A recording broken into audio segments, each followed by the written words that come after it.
청취자 여러분 안녕하십니까? 조상진입니다. 12월 15일 월요일 VOA 한국어 방송 시작합니다.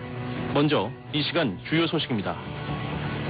호주 시드니에서 열린 유대교 명절 행사에서 총격 사건이 발생해 최소 15명이 숨졌습니다. 미국과 호주 정부는 이번 사건을 반유대주의 테러로 규정하고 강하게 규탄했습니다. 도널드 트럼프 대통령은 시리아 중부에서 발생한 이슬람 국가 IS 테러 공격으로 미군 병사 2명과 민간인 통역사 1명이 숨진 데 대해 미국이 보복에 나설 것이라고 밝혔습니다. 미국과 한국을 비롯한 주요 우방국들이 인공지능 AI와 핵심 광물 분야에서 신뢰할 수 있는 공급망을 구축하기 위한 팍스 실리카 선언을 채택했습니다. 여러분께서는 지금 VOA 한국어 방송을 함께하고 계십니다. 첫 소식입니다.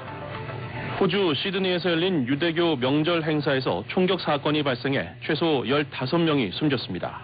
미국과 호주 정부는 이번 사건을 반유대주의 테러로 규정하고 강하게 규탄했습니다. 이조은 기자가 보도합니다. 호주 당국은 10일 시드니에서 열린 유대교 명절 행사에서 부자관계로 확인된 용의자 2명이 총격을 가해 최소 15명이 숨졌다고 밝혔습니다. 이번 사건을 두고 미국과 호주 정부는 반유대주의 테러 행위라며 강하게 규탄했습니다. 호주 언론에 따르면 용의자는 사지드 아크람과 그의 아들 나비드로 확인됐으며 이들은 14일 시드니 본다이 해변 인근에서 하누카 첫날을 기념하기 위해 모인 유대인들을 향해 총격을 가했습니다. 사망자 명단에는 지역 공동체 랍비와 홀로코스트 생존자 10세 소녀가 포함됐으며 경찰관 2명을 포함해 수십 명이 부상을 입었습니다. 앤서니 앨버니지 호주 총리는 15일 강요회의에서 이번 사건을 반유대주의 테러 공격으로 규정하며 이에 대한 대응으로 국가 총기 등록 시스템 구축 작업을 앞당기겠다고 밝혔습니다. 총격범 가운데 아버지는 현장에서 사살됐으며 아들은 부상을 입고 병원으로 옮겨졌습니다.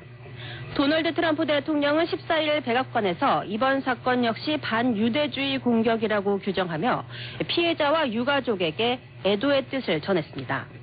마르코 루비오 국무장관은 같은 날 사회 연결망 서비스 X에 올린 글에서 하누카 촛불을 밝히며 유대 민족의 지속적인 강인함을 기리는 이 시점에 트럼프 행정부는 호주 유대인 공동체와 함께 한다고 밝혔습니다. VOA 뉴스 이조은입니다. 도널드 트럼프 대통령은 시리아 중부에서 발생한 이슬람 국가 IS 테러 공격으로 미군 병사 2명과 민간인 통역사 1명이 숨진 데 대해 미국이 보복에 나설 것이라고 밝혔습니다. 이번 공격은 14일 발생했으며 미군 병사 3명도 부상을 입었습니다. 트럼프 대통령은 이날 트루스 소셜에 올린 글에서 시리아에서 2명의 군인과 1명의 민간인 통역사, 3명의 위대한 미국 애국자를 잃었다며 부상을 입은 3명의 병사들도 상태가 양호하다는 점이 확인됐다고 밝혔습니다. 트럼프 대통령은 이번 공격이 시리아 내 매우 위험한 지역에서 이슬람 국가에 의해 자행됐다고 설명하며 해당 지역은 이들이 완전히 장악하지는 못한 곳이라고 덧붙였습니다. 트럼프 대통령은 이어 미국이 이번 공격에 대해 보복할 것이라고 강조했습니다. 트럼프 대통령은 또 시리아 대통령 아흐마드 알샤라는 이번 공격에 크게 분노하고 충격을 받았다며 매우 강력한 보복이 있을 것이라고 말했습니다. 미국과 한국을 비롯한 주요 우방국들이 인공지능 AI와 핵심 광물 분야에서 신뢰할 수 있는 공급망을 구축하기 위한 팍스 실리카 선언을 12일 채택했습니다. 이번 선언은 AI와 전략 자원 분야에서 영향력을 확대하는 중국을 견제하기 위한 미국 주도의 협력 구상으로 이날 워싱턴 DC에서 열린 첫 팍스 실리카 정상회의를 계기로 발표됐습니다. 국무부가 발표한 선언문에는 AI가 국가의 장기적 번영을 좌우하는 핵심 동력이며 이를 뒷받침하는 신뢰 가능한 시스템과 공급망이 중요하다는 점이 강조됐습니다. 또한 협력 분야로 소프트웨어와 AI 모델, 반도체와 컴퓨팅, 정보통신 인프라 등 에너지 분야가 폭넓게 포함됐습니다. 12월 15일 월요일 VOA 한국어 방송을 모두 마칩니다. 미국의 수도 워싱턴에서 보내드린 VOA 한국어 방송, 저는 조상진이었습니다. 함께해 주신 여러분 고맙습니다.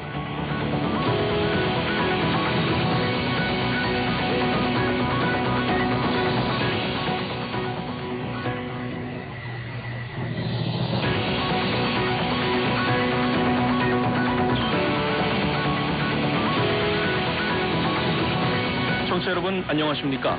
조상진입니다. 12월 15일 월요일 BOA 한국어 방송 시작합니다. 먼저 이 시간 주요 소식입니다. 호주 시드니에서 열린 유대교 명절 행사에서 총격 사건이 발생해 최소 15명이 숨졌습니다. 미국과 호주 정부는 이번 사건을 반유대주의 테러로 규정하고 강하게 규탄했습니다. 도널드 트럼프 대통령은 시리아 중부에서 발생한 이슬람 국가 테러 공격으로 미군 병사 2명과 민간인 통역사 1명이 숨진 데 대해 미국이 보복에 나설 것이라고 밝혔습니다. 미국과 한국을 비롯한 주요 우방국들이 인공지능과 핵심 광물 분야에서 신뢰할 수 있는 공급망을 구축하기 위한 팍스 실리카 선언을 채택했습니다. 여러분께서는 지금 VOA 한국어 방송을 함께하고 계십니다. 첫 소식입니다. 호주 시드니에서 열린 유대교 명절 행사에서 총격 사건이 발생해 최소 15명이 숨졌습니다. 미국과 호주 정부는 이번 사건을 반유대주의 테러로 규정하고 강하게 규탄했습니다. 첫 소식 이조은 기자가 보도합니다. 호주 당국은 10일 시드니에서 열린 유대교 명절 행사에서 부자 관계로 확인된 용의자 2명이 총격을 가해 최소 15명이 숨졌다고 밝혔습니다. 이번 사건을 두고 미국과 호주 정부는 반유대주의 테러 행위라며 강하게 규탄했습니다. 호주 언론에 따르면 용의자는 사지드 아크람과 그의 아들 나비드로 확인됐으며 이들은 14일 시드니 본다이 해변 인근에서 한우카 첫날을 기념하기 위해 모인 유대인들을 향해 총격을 가했습니다. 사망자 명단에는 지역 공동체 라피와 홀로코스트 생존자 10세 소녀가 포함됐으며 경찰관 2명을 포함해 수십 명이 부상을 입었습니다. 앤서니 앨버니지 호주 총리는 15일 강요 회의에서 이번 사건을 반유대주의 테러 공격으로 규정하며 이에 대한 대응으로 국가 총기 등록 시스템 구축 작업을 앞당기겠다고 밝혔습니다. 총격범 가운데 아버지는 현장에서 사살됐으며 아들은